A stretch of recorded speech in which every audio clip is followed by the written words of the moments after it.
السلام عليكم ورحمة الله وبركاته. بسم الله والحمد لله والصلاة والسلام على أشرف رسول الله وعلى آله وصحبه أجمعين. رب اشرح لي صدري ويسر لي أمري واحلل عقدة من لساني يفقهوا قولي. سبحانك لا علم لنا إلا ما علمتنا إنك أنت العليم الحكيم. വേദിയിലെ സമസ്ത ശതാബ്ദി സന്ദേശയാത്രയുടെ ഈ സംഘത്തിൽ ഉൾക്കൊള്ളുന്ന ആദരണീയരായ സമസ്ത കേരള ജംഇയ്യത്തുൽ ഉലമയുടെ കേന്ദ്ര മുഷാവറ അംഗങ്ങൾ, ആദരണീയരായ സാദാത്തുക്കൾ, പണ്ഡിതന്മാർ, സമസ്ത കേരള ജംഇയ്യത്തുൽ ഉലമയുടെ പോഷക ഘടകങ്ങളുടെയും സമുന്നതരായ സാരഥികളെ, തിരുവനന്തപുരം ജില്ലയിലെ സമസ്തയുടെയും പോഷക ഘടകങ്ങളുടെയും പ്രിയപ്പെട്ട പ്രസ്ഥാന ബന്ധുക്കളെ, സഹോദരന്മാരെ, യുവജന വിദ്യാർത്ഥി സുഹൃത്തുക്കളെ, 2026 ഫെബ്രുവരി 4 മുതൽ 8 കൂടിയ ദിവസങ്ങളിൽ കാസർഗോഡ് വെച്ച് നടക്കാനിരിക്കുന്ന സമസ്ത കേരള ജംഇയ്യത്തുൽ ഉലമയുടെ 100ാം വാർഷിക അന്താരാഷ്ട്ര മഹാസമ്മേളനത്തിന്റെ സന്ദേശം ഉയർത്തിപ്പിടിച്ചുകൊണ്ട്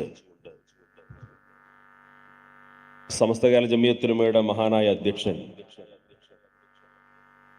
സമസ്ത കേരള ജംഇയ്യത്തുൽ ഉലമയുടെ ചരിത്രത്തിൽ ആദ്യമായി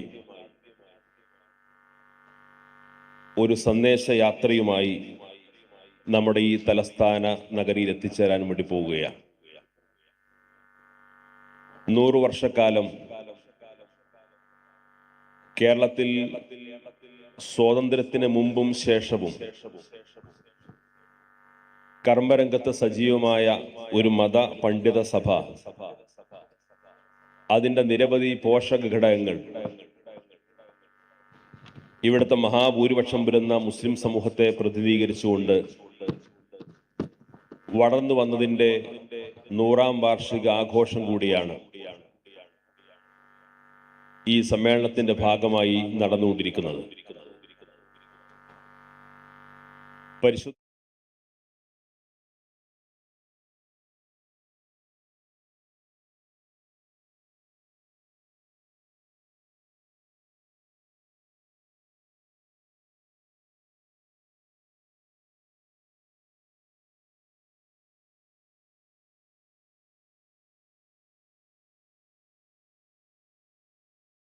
കർമ്മപരമായി ണമെന്ന കൃത്യമായ മാർഗനിർദ്ദേശം നൽകിക്കൊണ്ടാണ്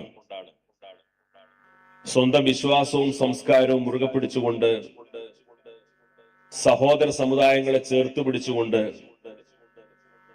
ഒരു ബഹുസ്വര സമൂഹത്തിൽ മുസ്ലിം എങ്ങനെ ജീവിക്കണമെന്ന് വളരെ മനോഹരമായി ജീവിതാനുഭവത്തിലൂടെ ഇവിടുത്തെ സഹോദര സമുദായങ്ങൾക്ക് കൂടി കാണിച്ചു കൊടുക്കുന്ന വിധത്തിലാണ് സമസ്ത കേരള ജംഇയ്യത്തുൽ ഉലമ 100 വർഷക്കാലം ഇവിടെ പ്രവർത്തിച്ചിട്ടുള്ളത്. ഈ തലസ്ഥാന നഗരിയിൽ ഇതുപോലെ ഒരു മഹാസമ്മേളനം സംഘടിപ്പിക്കപ്പെടുമ്പോൾ ഈ പ്രസ്ഥാനത്തിന്റെ ആദ്യകാല ചരിത്രത്തിൽ കാണാവുന്ന സവിശേഷമായ ഒരു സംഭവമുണ്ട്. സമസ്ത കേരള ജംഇയ്യത്തുൽ ഉലമയുടെ സ്ഥാപക നേതാവും സ്വാതന്ത്ര്യ സമര സേനാനിയുമായിരുന്ന പാങ്ങിൽ അഹമ്മദ് കുട്ടി മുസ്ലിയാർ, അദ്ദേഹം സമസ്ത കേരള ജംഇയ്യത്തുൽ ഉലമയുടെ രൂപീകരണ കാലം മുതൽ നാടൊട്ടുക്കും ഇതിന്റെ സന്ദേശം ഉയർത്തിപ്പിടിച്ചുകൊണ്ട് പ്രഭാഷണങ്ങളും പ്രവർത്തനങ്ങളുമായി കഠിനാധ്വാനം ചെയ്ത ഒരു പണ്ഡിത പ്രതിഭയായിരുന്നു. അദ്ദേഹത്തിന്റെ പ്രവർത്തന കാലത്ത് തിരുവനന്തപുരത്ത് പ്രത്യക്ഷപ്പെട്ട പരിശുദ്ധ ഇസ്ലാമിനെ വികലമായി ചിത്രീകരിക്കുന്ന ചില നവീന ആശയക്കാരെ പ്രതിരോധിക്കുന്നതിനു വേണ്ടി, അത് സമുദായത്തിൽ ഉയർത്തുന്ന അപകടകരമായ വ്യതിയാനങ്ങളെ സമൂഹത്തിന് മുമ്പിൽ തുറന്നു കാണിക്കുന്നതിനു വേണ്ടി ഇവിടെ തിരുവനന്തപുരത്തുള്ള മുസ്ലിം സമൂഹത്തിൽപ്പെട്ട ഏതാനും ആളുകൾ ചേർന്നുകൊണ്ട് ഒരു വലിയ മഹാസമ്മേളനം സംഘടിപ്പിച്ചു. ആ സമ്മേളനത്തിൽ പങ്കെടുക്കുന്നതിനു വേണ്ടി പാങ്ങിൽ അഹമ്മദ് കുട്ടി മുസ്ലിയാരും സംഘവും തിരുവനന്തപുരത്തേക്ക് യാത്ര തിരിച്ച സമയത്ത് തന്നെ നടക്കാനിരിക്കുന്ന സമ്മേളനത്തിന് വലിയ തോതിലുള്ള എതിർപ്പുകളും ഭീഷണിയും ഉയർന്നു വന്നിരുന്നു. അന്ന് ഐക്യ കേരളം രൂപപ്പെട്ടിട്ടില്ല, നമ്മുടെ നാട് സ്വാതന്ത്ര്യം നേടിയിട്ടില്ല. അന്ന് ഇവിടെ ഉണ്ടായിരുന്ന പ്രാദേശിക ഭരണകൂടത്തിന് മുമ്പിൽ പാങ്ങിൽ അഹമ്മദ് കുട്ടി മുസ്ലിയാർ തിരുവനന്തപുരത്ത് വന്ന് ഒരു പ്രഭാഷണം നടത്തിക്കഴിഞ്ഞാൽ അതിവിടെ ഹിന്ദു മുസ്ലിം ലഹളയുണ്ടാകും എന്ന തെറ്റായ പ്രചാരണം നടത്തിക്കൊണ്ട് നിയമപരമായി ആ സമ്മേളനത്തെയും പ്രഭാഷണത്തെയും തടയാൻ വേണ്ടി ശ്രമം നടത്തി. പാങ്ങിൽ അഹമ്മദ് കുട്ടി മുസ്ലിയാരും സംഘവും തിരുവനന്തപുരത്ത് വന്ന് ഇറങ്ങുന്ന ആ സമയത്ത് തന്നെ നിരവധി പോലീസ് ഉദ്യോഗസ്ഥർ വന്നുകൊണ്ട് പാങ്ങിൽ അഹമ്മദ് കുട്ടി മുസ്ലിയാരോട് പറഞ്ഞു, താങ്കളെ അറസ്റ്റ് ചെയ്ത് വീട്ടുതടങ്കിലാക്കാൻ തീരുമാനമുണ്ട്.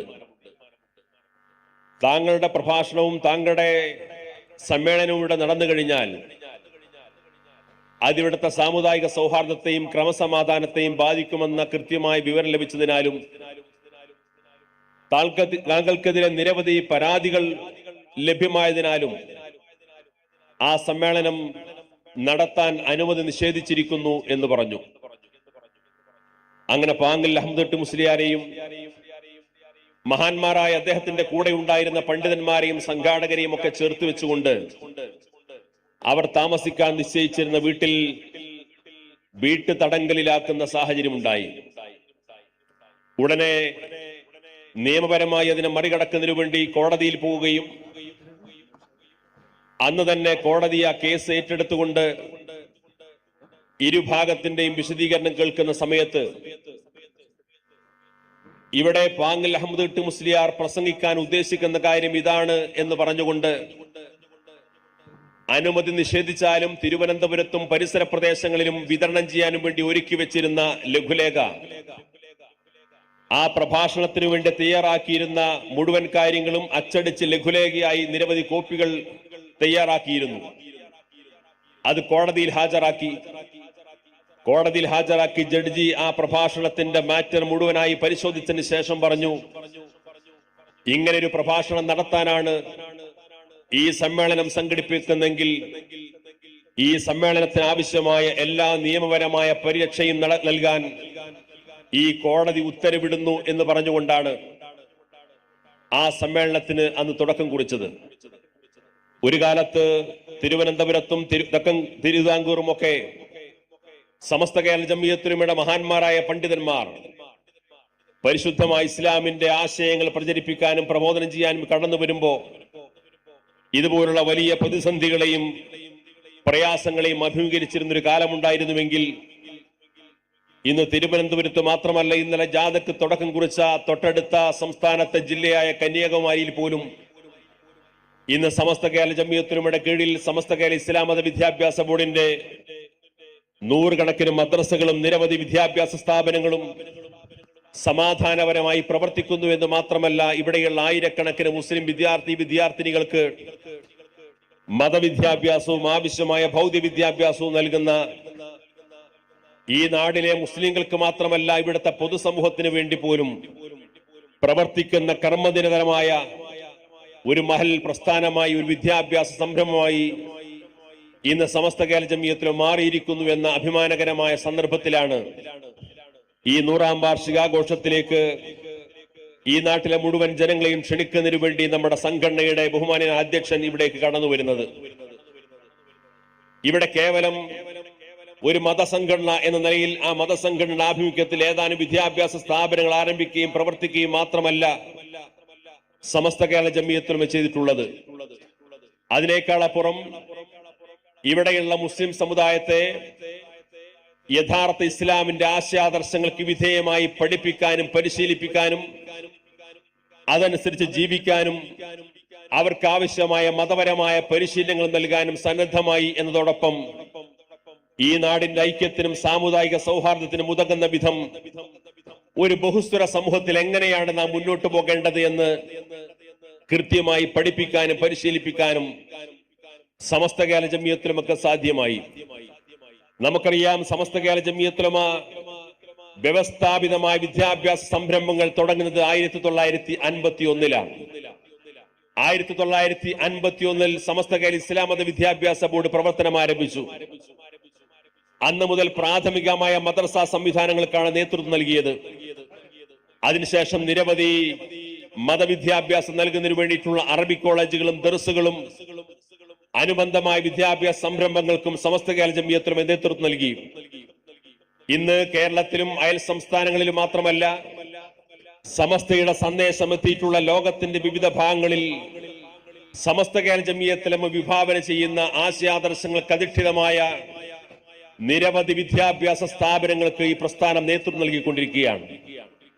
പതിറ്റാണ്ടുകളായി വിദ്യാഭ്യാസ പ്രവർത്തനം നടത്തുന്ന നൂറുകണക്കിന് വിദ്യാഭ്യാസ സ്ഥാപനങ്ങൾക്ക് നേതൃത്വം നൽകുന്ന ലക്ഷക്കണക്കിന് വിദ്യാർത്ഥികൾ പഠനം നടത്തിക്കൊണ്ടിരിക്കുന്ന ഈ വിദ്യാഭ്യാസ സംവിധാനത്തെ ചൂണ്ടിക്കാണിച്ചുകൊണ്ട് ഇന്നുവരെ അത് ഈ രാജ്യത്തിന്റെ നിയമത്തിന് വിരുദ്ധമാണ്, ബഹുസ്വരതക്കെതിരാണ്, പരമത നിന്ദയാണ്, സാമുദായിക സൗഹാർദ്ദത്തിന് ഭീഷണിയാണ് എന്ന് തുടങ്ങിയ ഒരു പരാതി ഈ നിമിഷം വരെ സമസ്ത കേരള ജമിയത്തുലമയുടെ വിദ്യാഭ്യാസ സംവിധാനങ്ങൾക്ക് നേരെ ഉയർന്നിട്ടില്ല എന്ന് നമ്മൾ തിരിച്ചറിയണം. നമ്മുടെ നാട്ടിൽ വിദ്യാഭ്യാസ രംഗത്തുള്ള പാഠപുസ്തകങ്ങളെ കുറിച്ച് മുതൽ അവിടെ വിതരണം ചെയ്യപ്പെടുന്ന ചോദ്യപേപ്പറുകൾ വരെ എന്നും വിവാദ വിഷയമാണ്. രാഷ്ട്രീയമായ താല്പര്യങ്ങൾക്ക് വേണ്ടി, മതപരമായ ധ്രുവീകരണത്തിനു വേണ്ടി, പരമത വിദ്വേഷത്തിനു വേണ്ടി, വിദ്വേഷ പ്രചാരണത്തിനു വേണ്ടി വിദ്യാഭ്യാസ സ്ഥാപനങ്ങളും പാഠ്യപദ്ധതികളും ഉപയോഗപ്പെടുത്തുന്നൊരു കാലം. അത്തരം ഒരു കാലഘട്ടത്തിലൂടെ സമസ്ത കേരള ജമിയത്തുലമ വിദ്യാഭ്യാസ സ്ഥാപനങ്ങൾ നടത്തുമ്പോൾ പതിറ്റാണ്ടുകളായി സമസ്ത നടത്തിക്കൊണ്ടിരിക്കുന്ന വിദ്യാഭ്യാസ സ്ഥാപനങ്ങൾക്കെതിരെ, വിദ്യാഭ്യാസ പാഠ്യപദ്ധതിക്കെതിരെ, പാഠപുസ്തകങ്ങൾക്കെതിരെ അതിനെ ചൂണ്ടിക്കാണിച്ചുകൊണ്ട് ആശയപരമായോ നയപരമായോ എതിർചേരി നിൽക്കുന്നവർക്ക് പോലും ഈ പ്രസ്ഥാനത്തിന്റെ പാഠ്യപദ്ധതിയിലോ പാഠപുസ്തകങ്ങളിലോ വിദ്യാഭ്യാസ പ്രവർത്തനങ്ങളിലോ ഒരു തീവ്രവാദത്തിന്റെയോ വർഗീയവാദത്തിന്റെയോ രാജ്യത്തിന് വിരുദ്ധമായിട്ടുള്ള പ്രവർത്തനത്തിന്റെയോ എന്തെങ്കിലും ഒരു പരാമർശം നടത്തുന്നു എന്ന് എതിരാളികൾക്ക് പോലും ആരോപണം ഉന്നയിക്കാൻ കഴിയാത്ത വിധം, അത്രയും സംശുദ്ധമായ വിധം, സുതാര്യമായ വിധം പരിശുദ്ധമായ ഇസ്ലാമിനെയും ഇസ്ലാമിന്റെ ആശയങ്ങളെയും പഠിപ്പിക്കാനും പരിശീലിപ്പിക്കാനും സമസ്ത നടത്തിക്കൊണ്ടിരിക്കുന്ന വിദ്യാഭ്യാസ പ്രവർത്തനങ്ങൾക്ക് സാധിക്കുന്നു എന്നുള്ളത് ഈ 100ാം വാർഷികാഘോഷവേളയിൽ അഭിമാനത്തോടു കൂടി പറയാൻ സാധിക്കും.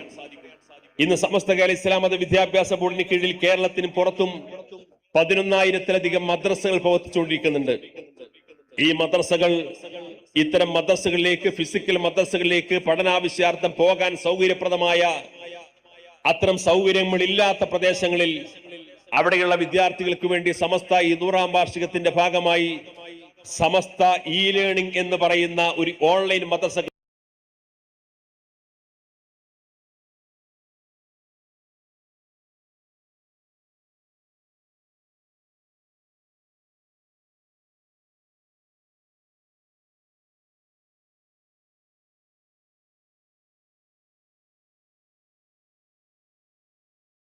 ന്യൂനപക്ഷം തിങ്ങിത്താമസിക്കുന്ന ഇന്ത്യയുമായോ മലയാളി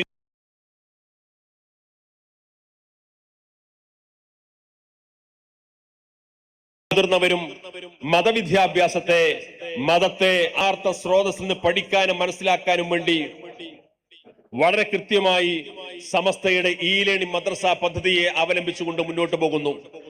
2 വർഷം മാത്രമേ സമസ്തയുടെ ഇ ലേണിംഗ് മദ്രസ പദ്ധതി ആരംഭിച്ചിട്ട് സമയമായിട്ടുള്ളൂ. പക്ഷെ ഇന്ന് അഭിമാനത്തോടുകൂടി പറയാൻ സാധിക്കും, ലോകത്തെ 30 രാജ്യങ്ങളിലുള്ള വിദ്യാർത്ഥികൾ സമസ്തയുടെ ഇ ലേണിംഗ് മദ്രസയെ അവലംബമാക്കിക്കൊണ്ട് ഇന്ന് മതവിദ്യാഭ്യാസം നേടിക്കൊണ്ടിരിക്കുന്നു. അതുകൊണ്ട് സമസ്ത കേരള ജമിയത്തുലമ, സമസ്ത കേരള ഇസ്ലാം മത വിദ്യാഭ്യാസ ബോർഡ് ഇവിടെ നടത്തിക്കൊണ്ടിരിക്കുന്ന വിദ്യാഭ്യാസ പ്രവർത്തനം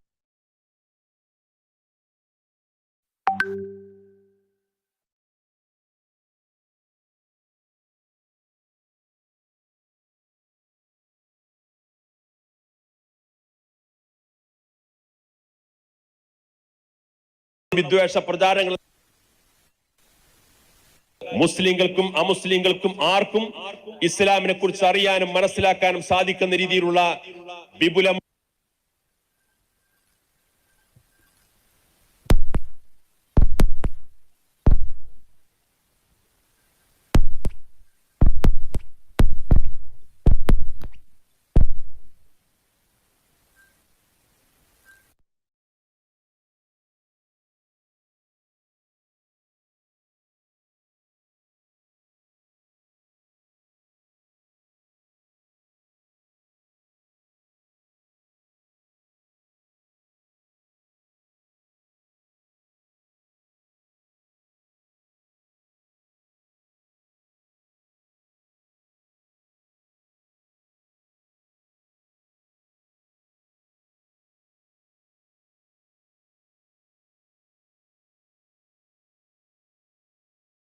പ്രിയപ്പെട്ടവരെ, സമസ്ത സയ്യിദ് മുഹമ്മദ് നയിക്കുന്ന ശതാബ്ദി സന്ദേശ ഈ 3 കിലോമീറ്ററിൽ കണ്ടം മൈതാനിയിലേക്കുള്ള ഉത്തരിക്കണ്ടം മൈതാനിയിൽ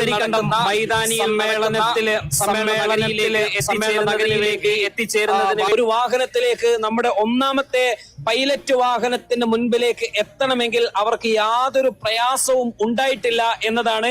നിരനിരയായി നമ്മുടെ തൊട്ടരികിലൂടെ വാഹനങ്ങൾ കടന്നു പോകുന്നു. അതേ വാഹനത്തിൽ തന്നെ, അതേ സൈഡിൽ തന്നെ തിരികെ പോകേണ്ട വാഹനങ്ങളും കടന്നു പോകുന്ന തരത്തിൽ സുന്ദരമായ ക്രമീകരണങ്ങൾ നമ്മുടെ വിക്കായയും നമ്മുടെ ഓർഗനൈസിംഗ് കമ്മിറ്റിയും ഒരുക്കിയത് കൊണ്ട് തന്നെ പൊതുജനങ്ങൾക്ക് ഏതെങ്കിലും തരത്തിലുള്ള പ്രയാസങ്ങൾ ഉണ്ടാകുന്നില്ല. ഓരോ വളവുകൾ വരുമ്പോഴും, ഓരോ ജംഗ്ഷനുകൾ വരുമ്പോഴും അവിടെ നമ്മുടെ വിക്കായയുടെ പ്രവർത്തകരും പോലീസ് ഉദ്യോഗസ്ഥരും വാഹനങ്ങളെ കടത്തിവിടുന്നതിനും ക്രമീകരിക്കുന്നതിനു വേണ്ടിയിട്ടും തയ്യാറാവുന്നുണ്ട്. ഏകദേശം 55ഓളം ട്രാഫിക് നിയന്ത്രിക്കുന്ന വിക്കായയുടെ പ്രവർത്തകർ നമുക്കുണ്ട്. അവർ ഓരോ ഇടങ്ങളിലും 83 വാഹനവും കടന്നുപോയതിന് ശേഷം അവിടേക്ക് നിശ്ചയിക്കപ്പെട്ട വളണ്ടിയർമാരുണ്ടാകും. ആ വളണ്ടിയർമാർ ആ അർത്ഥത്തിൽ ആ വാഹനങ്ങളൊക്കെ കടത്തിവിട്ടുകൊണ്ടിരിക്കുകയാണ്. അതിന് മറ്റൊരു സംഘം അടുത്ത ജംഗ്ഷനിലേക്ക് പോകും. അതും കഴിഞ്ഞ് മറ്റൊരു സംഘം മറ്റൊരു ജംഗ്ഷനിലേക്ക് പോകും. അങ്ങനെ ഓരോ സ്ഥലങ്ങളിലും ക്രമീകരണങ്ങൾ വളരെ കൃത്യമായി മുന്നോട്ട് പോയിക്കൊണ്ടിരിക്കുന്നു. ഇപ്പോൾ തിരുവനന്തപുരത്തിന്റെ നഗര ഹൃദയത്തിലൂടെ, പേട്ടയിലൂടെയാണ് ഈ യാത്ര കടന്നുപോയിക്കൊണ്ടിരിക്കുന്നത്. പേട്ട എന്നത് തിരുവനന്തപുരത്തെ ഏറ്റവും ശ്രദ്ധേയമായ, തിരുവനന്തപുരത്തെ ഏറ്റവും ജനത്തിരക്കുള്ള ഒരു നഗരം കൂടിയാണ് തിരുവനന്തപുരത്തെ പേട്ട എന്ന് പറയുന്ന നഗരം. അതുകൊണ്ട് തന്നെ ഈ പേട്ടയിലൂടെയാണ് ഇപ്പോൾ കടന്നുപോയിക്കൊണ്ടിരിക്കുന്നത്. നമുക്ക് ഈ റോഡിന്റെ ഇരുവശങ്ങളിലേക്കും ആളുകളുടെ മുഖഭാവങ്ങൾ ശ്രദ്ധിക്കുമ്പോൾ തിരുവനന്തപുരത്ത് സമസ്തയുടെ എന്തോ ഒരു യാത്ര എന്ന രീതിയിലാണ് അവരുടെ കൗതുകമുള്ള ഒരു യാത്ര. സമസ്തയുടെ ആ ഒരു കൗതുകമൂറുന്ന യാത്രയെ ആളുകൾ ആകാംക്ഷാപൂരിതമായി നോക്കിക്കാണുന്നത് നമുക്ക് അവരുടെ മുഖങ്ങളിൽ നിന്ന് വായിച്ചെടുക്കാൻ സാധിക്കുന്നുണ്ട്. ഒരുപക്ഷെ ഈ ഒരു യാത്രാ സംഘം തിരുവനന്തപുരത്തിന്റെ സമീപകാല ചരിത്രത്തിൽ ഒരുപക്ഷെ ഇതുപോലൊരു യാത്ര ഉണ്ടായി കാണുമോ എന്ന കാര്യത്തിൽ തർക്കമുണ്ട്. കാരണം ഒരുപക്ഷെ മറ്റു പല യാത്രകളും കന്യാകുമാരിയിൽ നിന്നും തുടക്കമിട്ടും തിരുവനന്തപുരത്ത് നിന്നും തുടക്കമിട്ട് കാസർഗോട്ടിലേക്കും മഞ്ചേശ്വരത്തേക്കുമൊക്കെ പല രാഷ്ട്രീയ യാത്രകൾ കണ്ട കേരളത്തിൽ ഒരുപക്ഷെ കന്യാകുമാരിയിൽ നിന്ന് ആരംഭിച്ച് ഇവിടെ മംഗലാപുരത്തേക്ക് പ്രയാണം ആരംഭിക്കുന്ന ഈ ഒരു യാത്ര ഇന്ന് വിഴിഞ്ഞത്ത് നിന്ന് ആരംഭിച്ച് 14 കിലോമീറ്റർ പിന്നിട്ട് പുത്തരിക്കണ്ടം മൈതാനിയിലേക്ക് എത്തിച്ചേരുമ്പോൾ ഈ പോകുന്ന വഴികളെല്ലാം നമ്മൾ പറയാറുണ്ട് രാജകീയ വീതിയിലൂടെ ഇതാ കടന്നു വരുന്നു എന്ന്. എന്നാൽ തിരുവനന്തപുരത്തിന്റെ അനന്തപുരിയുടെ അനന്തപത്മനാഭന്റെ മണ്ണ് രാജകീയമായ മണ്ണ് തന്നെയാണ്. പണ്ടത്തെ രാജാക്കന്മാരും പണ്ടത്തെ സുൽത്താൻമാരും ഒക്കെ പണ്ടത്തെ ഭരണപ്രഭുക്കളുമൊക്കെ അടക്കി വാണിരുന്ന തിരുവനന്തപുരത്തിന്റെ അനന്തപുരിയുടെ രാജപ്രഭാവത്തിന്റെ ആ ഒരു മണ്ണിലൂടെ തികച്ചും രാജകീയമായി ഇതാ ഈ സമസ്തയുടെ അധ്യക്ഷൻ സയ്യിദ് മുഹമ്മദ് ജിഫ്രി മുത്തുക്കോയ തങ്ങൾ നയിക്കുന്ന യാത്ര മന്ദം മുന്നോട്ട് പോയിക്കൊണ്ടിരിക്കുന്നു. ഞാൻ നേരത്തെ പറഞ്ഞതുപോലെ തിരുവനന്തപുരത്തുകാർക്ക് ഇത് നവ്യാനുഭൂതിയായിരിക്കാം. സമസ്ത എന്ന നൂറ്റാണ്ട് പിന്നിട്ട മഹിതമായ ഒരു പ്രസ്ഥാനം. ഈ പ്രസ്ഥാനം ഏത് അച്ചടക്കത്തോടുകൂടി നീലയും അതോടൊപ്പം തന്നെ വെള്ളയും ചാലിച്ച നിറങ്ങളിൽ മനോഹരമായ ഒരു യാത്രാ സംഘം. ഇത് ട്രെയിനാണോ എന്ന് ചോദിച്ചാൽ അതിന്റെ ബോഗികൾ അതേ എന്ന് പറയാൻ കഴിയുന്ന തരത്തിൽ ഒരേ താളത്തിൽ ഈ വാഹനങ്ങൾ കടന്നുപോയിക്കൊണ്ടിരിക്കുന്നു, വളരെ അച്ചടക്കത്തോടുകൂടി. എന്നാൽ തന്നെ നമ്മുടെ വാഹനത്തിന്റെ തൊട്ടപ്പുറത്തും ഇപ്പുറത്തും ആളുകൾക്കോ അതോടൊപ്പം തന്നെ വാഹനങ്ങൾക്കോ സ്വകാര്യ വാഹനങ്ങൾക്കോ കടന്നു പോകാൻ യാതൊരു പ്രയാസവും ഇല്ലാത്ത തരത്തിൽ ഇതാ നമ്മുടെ വാഹന വ്യൂഹം ഇങ്ങനെ കടന്നുപോയിക്കൊണ്ടിരിക്കുകയാണ്. ഏതാനും നിമിഷങ്ങൾക്കകം, ഏതാനും കിലോമീറ്ററുകൾ മാത്രം പിന്നിട്ടാൽ, കൃത്യമായി പറഞ്ഞാൽ 2 കിലോമീറ്ററും കുറഞ്ഞ മീറ്ററുകളും മാത്രം പിന്നിട്ടാൽ നമുക്ക് വളരെ കൃത്യമായി നമ്മുടെ ലക്ഷ്യസ്ഥാനത്തേക്ക് എത്തിച്ചേരാൻ സാധിക്കും. ആ തരത്തിലാണ് ഇപ്പോൾ യാത്ര പിന്നിട്ടുകൊണ്ടിരിക്കുന്നത്. ആ തരത്തിൽ നമ്മുടെ യാത്ര മുന്നോട്ട് പോയിക്കൊണ്ടിരിക്കുന്നു. തൊട്ടടുത്തുള്ള വാഹനങ്ങളിലും ബസ്സുകളിലുമെല്ലാം ആളുകൾ ശ്രദ്ധയോടുകൂടി ഈ യാത്രയെ ഇങ്ങനെ നോക്കി കണ്ടുകൊണ്ടിരിക്കുകയാണ്. ആംബുലൻസ് കടന്നു പോകുന്നു. ഇത് ആംബുലൻസ് 83 വാഹനത്തെയും താണ്ടിപ്പോകുമ്പോൾ പോലും അതിനൊരു പ്രയാസവും നമുക്കിവിടെ കാണുന്നില്ല. അത്രയ്ക്ക് മനോഹരമായി ഈ യാത്രാ സംഘം ഇതാ അതിന്റെ ലക്ഷ്യം എന്താണോ ആ ലക്ഷ്യം നിറവേറ്റുന്നതിന്റെ ഏറ്റവും പ്രധാനം, പരമപ്രധാനം അത് ഈ യാത്രയുടെ ഡിസിപ്ലിനാണ്, അച്ചടക്കമാണ്. ഈ യാത്രയുടെ ഏറ്റവും മനോഹരമായ ഒന്നേതെന്ന് ചോദിച്ചാൽ അത് ഈ യാത്ര നൽകുന്ന സന്ദേശമാണ്.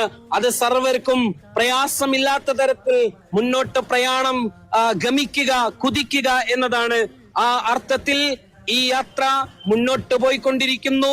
ശതാബ്ദിയുടെ നിറവിൽ അതിന്റെ സന്ദേശം ലോകത്തിന് മുൻപിലേക്ക് പകർന്നു കൊടുക്കാൻ സയ്യിദ് മുഹമ്മദ് ജിഫ്രി മുത്തുക്കോയ തങ്ങളുടെ നേതൃത്വത്തിൽ, കേന്ദ്ര മുശാവറ അംഗങ്ങളുടെ നേതൃത്വത്തിൽ സമസ്ത എന്ന അജയ്യമായ മഹിതമായ മഹാപ്രസ്ഥാനത്തിന്റെ 14 പോഷക സംഘടനകളുടെയും അതിന്റെ ഉപഘടകങ്ങളുടെയും ഒക്കെ ലീഡർഷിപ്പിലുള്ള നായകന്മാർ ഒത്തുചേർന്ന് 300-ലധികം വരുന്ന സ്ഥിരാംഗങ്ങളുടെ അകമ്പടിയോടെ നേരത്തെ നിശ്ചയിച്ച 50 വാഹനങ്ങൾ ആയിരുന്നുവെങ്കിൽ അത് 83 എന്ന കണക്കിലേക്ക് സംഘടനയെ സ്നേഹിക്കുന്ന, പ്രസ്ഥാനത്തെ സ്നേഹിക്കുന്ന ആളുകളുടെ അഗൈതവമായ കുത്തൊഴുക്കോടെ ആ 83 വാഹനങ്ങളും നിരയായി ഇതാ ഈ രാജ്യവീതികളെ ഹർഷപുളകമണിയിച്ചുകൊണ്ട് കടന്നു വന്നുകൊണ്ടിരിക്കുകയാണ്. തൊട്ടപ്പുറത്ത് പുത്തരിക്കണ്ടം മൈതാനിയിൽ നമ്മുടെ യാത്രയുടെ സന്ദേശം അവിടെ സത്താർ പന്തല്ലൂർ ഇപ്പോൾ സംസാരിച്ചു കൊണ്ടിരിക്കുകയാണ്. പ്രിയപ്പെട്ടവരെ, ഈ യാത്ര ഇങ്ങനെ കടന്നുപോയിക്കൊണ്ടിരിക്കുന്നു. വളരെ പ്രധാനപ്പെട്ട രാജ്യവീതികളെല്ലാം കടന്നു 4 മുക്കുപേട്ട എന്ന് പറയുന്ന പേട്ട കഴിഞ്ഞ ആ സ്ഥലത്താണ് ഇപ്പോൾ എത്തി നിൽക്കുന്നത്. ഇനി കേവലം 2 കിലോമീറ്ററുകൾ മാത്രമാണ് പുത്തരിക്കണ്ടത്തേക്കുള്ളത്. ആ പുത്തരിക്കണ്ടം മൈതാനിയിലേക്ക് ഞാൻ നേരത്തെ പറഞ്ഞതുപോലെ ഇതാ ഈ തിരുവനന്തപുരത്തിന്റെ അനന്തപുരിയുടെ രാജ്യവീതി സമസ്ത എന്ന മഹാപ്രസ്ഥാനത്തിന്റെ അച്ചടക്കത്തെ നേരിട്ട് കാണുന്ന, അനുഭവിച്ചറിയുന്ന മഹോന്നതമായ മഹിതമായ ഒരു യാത്ര ഈ അനന്തപുരിയുടെ രാജ്യവീതികളെ ഹർഷപുളകമണിയിച്ചുകൊണ്ട് കടന്നു വന്നുകൊണ്ടിരിക്കുകയാണ്. നമ്മൾ പറയേണ്ടത് തിരുവനന്തപുരത്തിനൊരു മതസൗഹാർദ്ദത്തിന്റെ, സാമൂഹിക സൗഹാർദ്ദത്തിന്റെ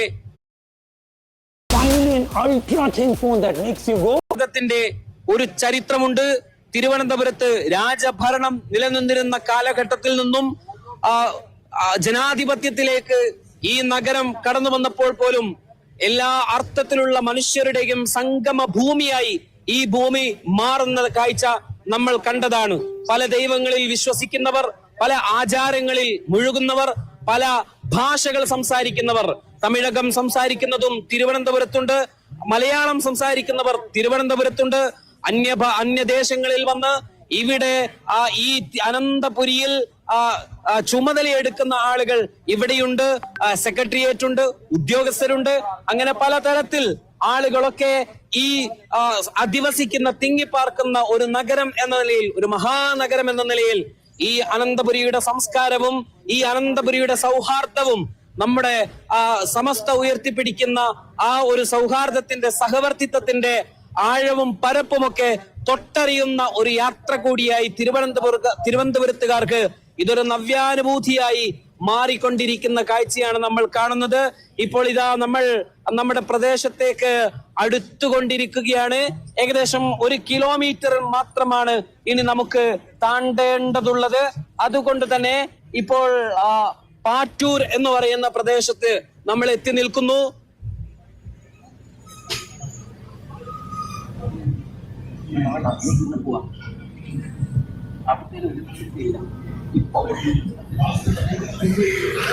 പ്രിയപ്പെട്ടവരെ,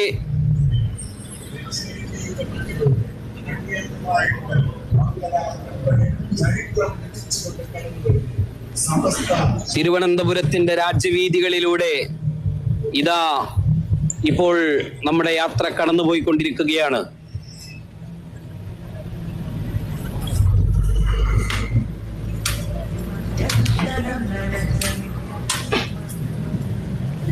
ഒരു മഹാനഗരം സമസ്തയെ സ്വീകരിക്കുന്ന ഒരു കാഴ്ച നമുക്ക് കാണാൻ സാധിക്കും. ഒരു മഹാനഗരത്തിലൂടെ ഒരു വലിയ സാർത്ഥവാഹക സംഘം യാത്ര തിരിക്കുമ്പോൾ ആ നഗരം വീർപ്പുമുട്ടുന്നില്ല. കാരണം